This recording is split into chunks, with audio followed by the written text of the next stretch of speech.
G'day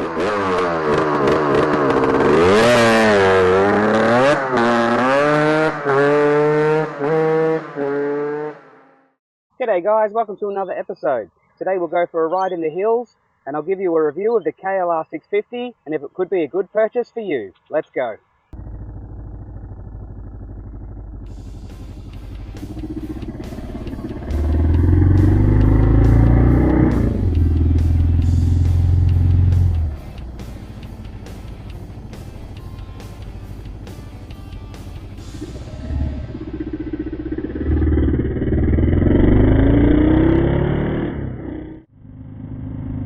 Alright guys, welcome back to another video. Today we're going to go for a bit of a ride up in the hills and I'll give you a review of the KLR 650. This is a Generation 2. My thoughts probably apply for all generations. We'll go through that when we get to our destination. And depending on if you're a beginner or it might be your second bike or your forever bike, see if it's a good purchase for you. Until then, enjoy the sounds of the engine and these windy roads up and down these hills. Have a chat when we get there.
One thing I learned going through roads like this is always let your tyres warm up.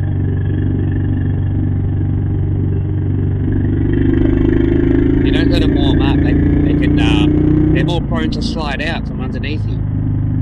So always take it a bit easy when you first get out here. And also the weather, you got to watch the weather. It's very chilly. It takes them a little bit longer to warm up. It's quite cool this morning. The sun's beautiful. I think it's top of 27 today, so we're out nice and early before it gets too warm. And also gets too busy. Very popular destination up here in the hills on the weekends. I think the tyres are fairly warmed up now, so I can go a little bit harder. Still cautious. You have to stay cautious. These roads attract a lot of motorcycle riders, but they have also attracted a few deaths and very large crashes.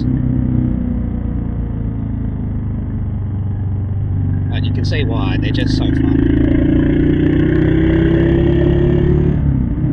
even on a big old dirty adventure bike like this one.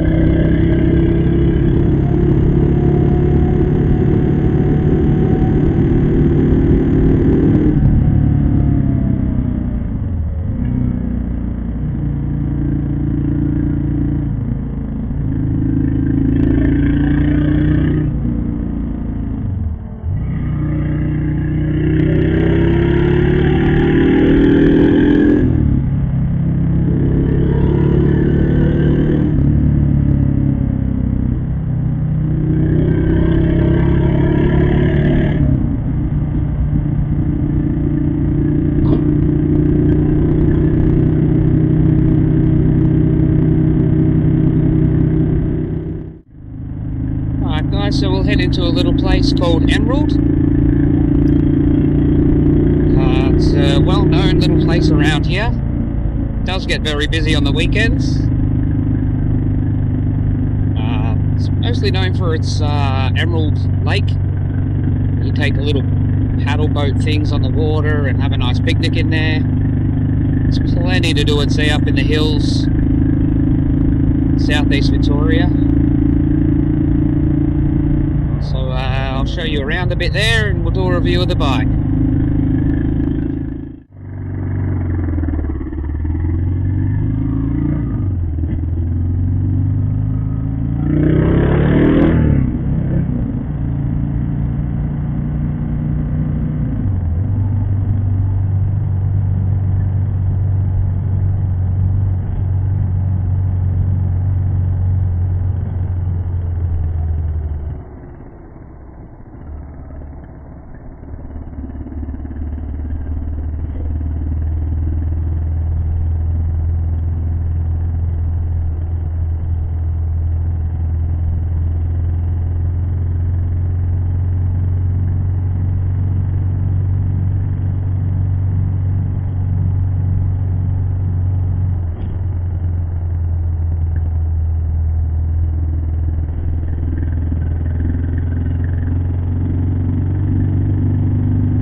That's the lake.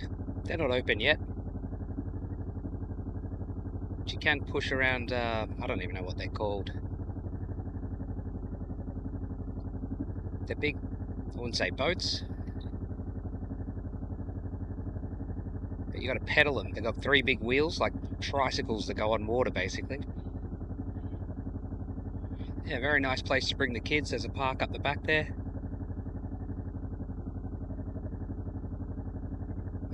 From memory, that blue bit that you can see there, that's a pool during summer. It's a very nice pool. Yeah, you can go for walks. There's all sorts of things to do around Emerald Lake.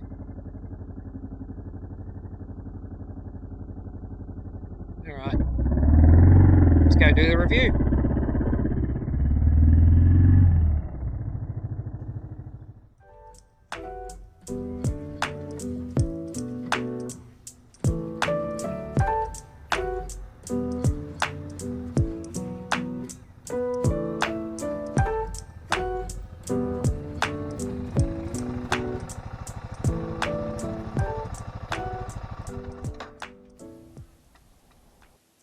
Alright guys, here's a bit of info for you on the KLR 650.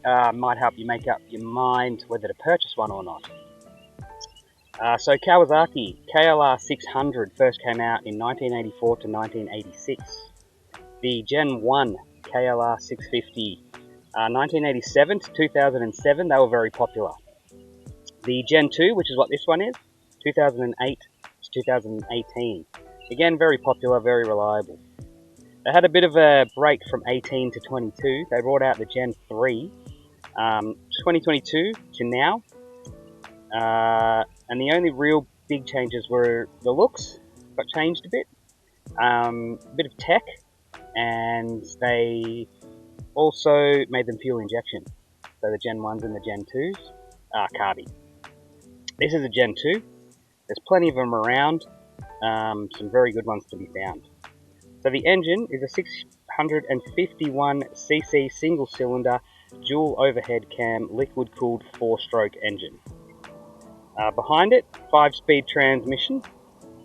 It's got 42.1 horsepower, which is a bit low in the 650 range, compared to, say, the 2010 Suzuki V-Strom.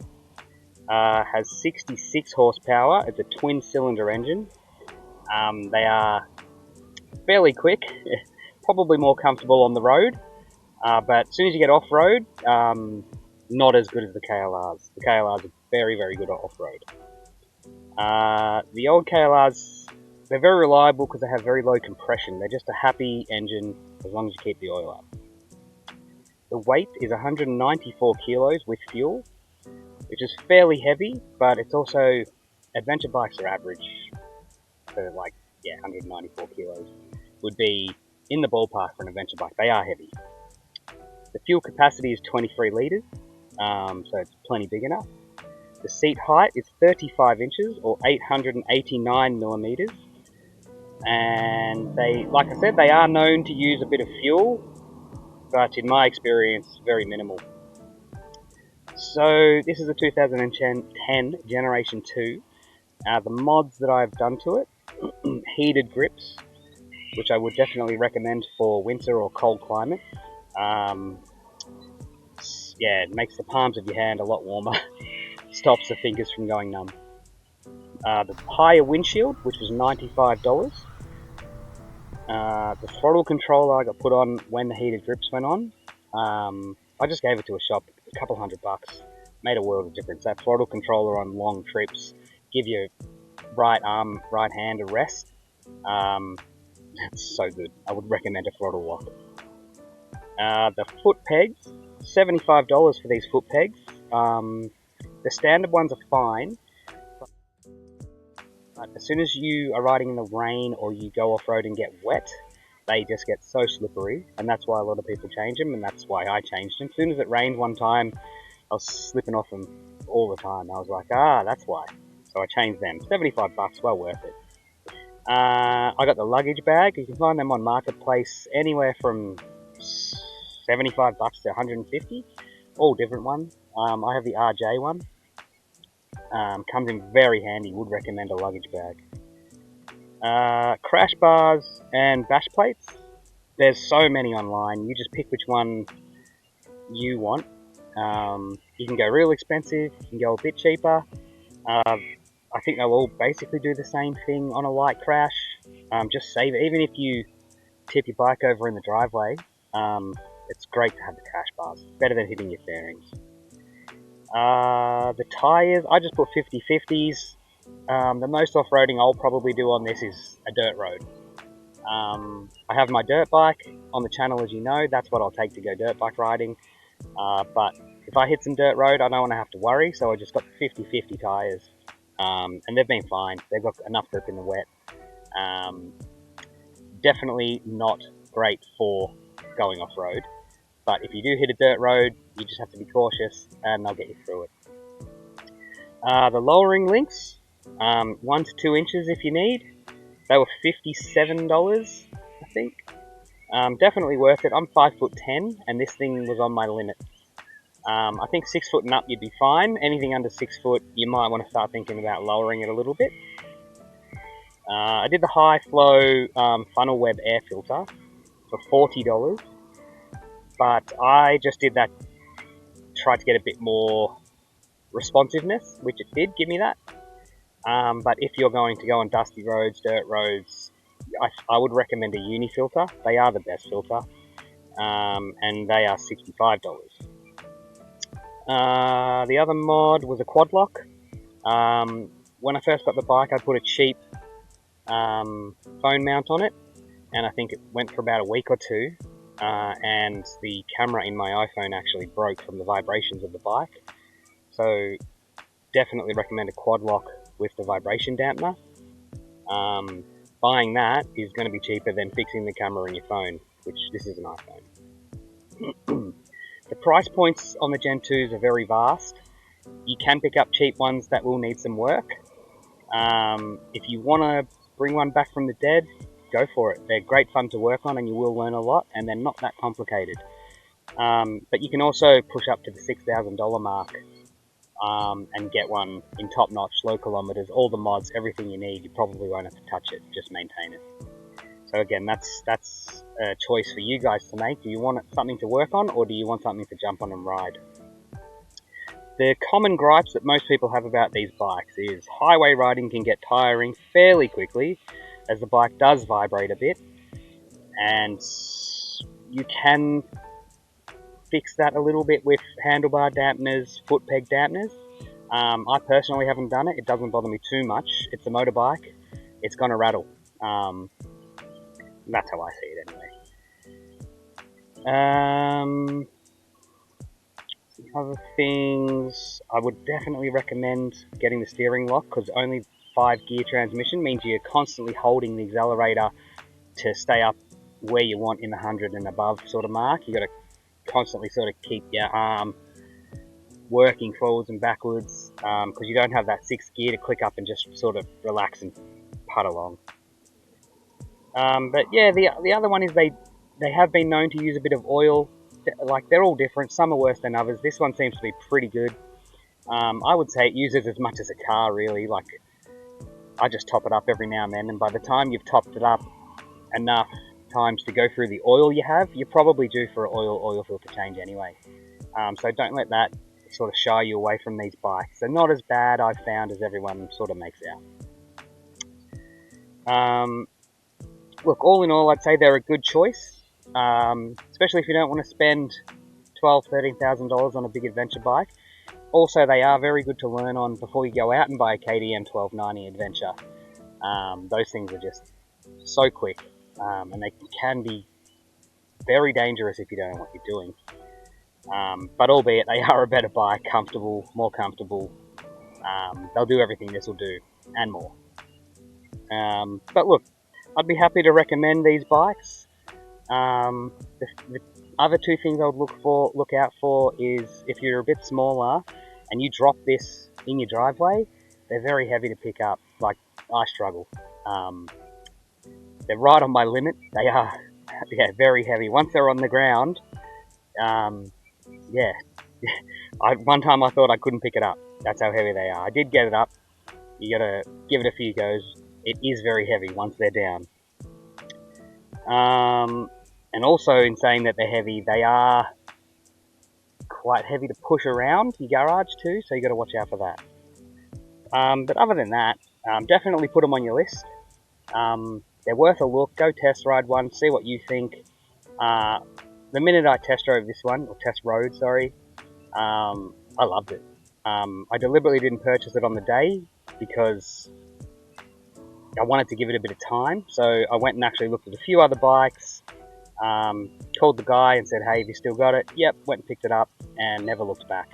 Had fun doing the mods, take it wherever you need. Just keep in mind they're not quick. 0 to 100 in 5.88 seconds.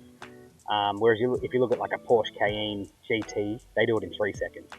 So it's not quick at all, but it will get you where you need to go. I'd be happy to recommend it for anybody, really. Great to learn on, or great to have as your last bike. Keep it forever. So yeah, hopefully that helps. We'll head back and enjoy the sounds of the KLR as we head back, and I'll see you there.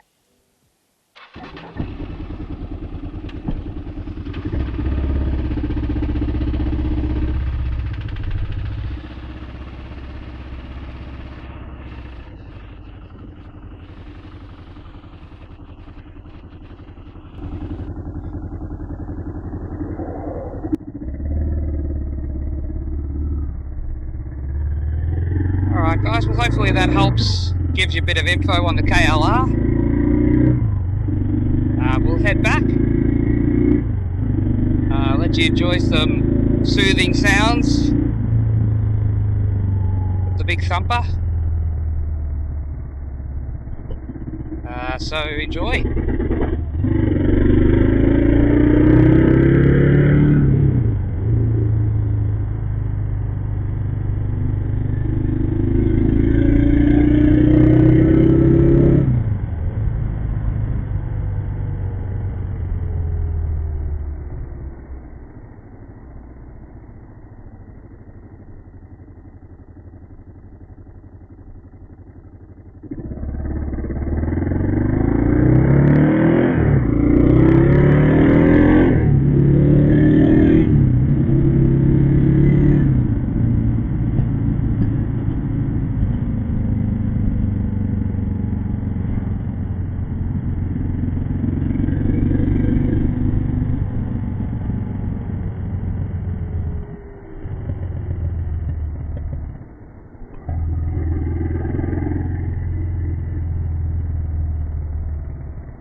Bit of time's gone by and we're up in the mountains now. This is where the lake was. What's the time? Have to be getting up there. So it's at 10:30. It's bustling already.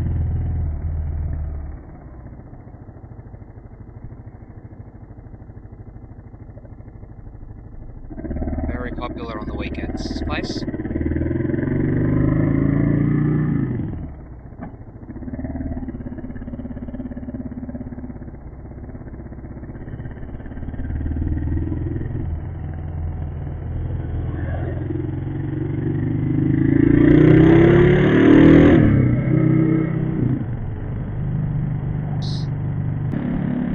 Alright guys, we might end it there. Hopefully that helps you decide if you want a KLR or not. The Gen 1s are also an option. They are a bit older, but you look after them, you maintain them, you won't have any problems. This is a Gen 2. It does everything I need it to do flawlessly. I would also recommend a Gen 2, but if you really want to commit, go a Gen 3. They're going to be a bit more comfortable again with the fuel injection and all the newer tech. These are fairly basic, which is why some people love them. Not too much to go wrong. But yeah, I don't think I could fold a Gen 3 either. They've been around for a long time. Kawasaki is a very reputable brand. Yeah, definitely look into them. Go and test ride one and see what you think, and if it's something that you think you might enjoy, pull the trigger and purchase it. I don't think you'll regret it, and if you do regret it, they're not really expensive. You know, you might pick one up for 4 or 5 grand. This was 4.5 or 3. So yeah, it's not the end of the world if you don't love it. But don't be afraid to try. There's plenty of other options if you find you never go off-road. Look at the V-Stroms, Suzuki V-Stroms. You get one around the same price, same year. Yeah, there's other options too. These are just sort of everyone says they're a jack of all trades and a master of none. Which, yeah, they basically are. But you still turn them over. And they're good fun. But yeah, ultimately it's your decision. Hopefully you get a good bit of info on the video that helps you decide. But yeah, like I said, you're not going to know till you go test ride one. So go test ride one. Let me know in the comments how you went, if you love it, if you hate it. And we will catch you in the next one. Thanks for watching, guys. Don't forget to like and subscribe. See you next time.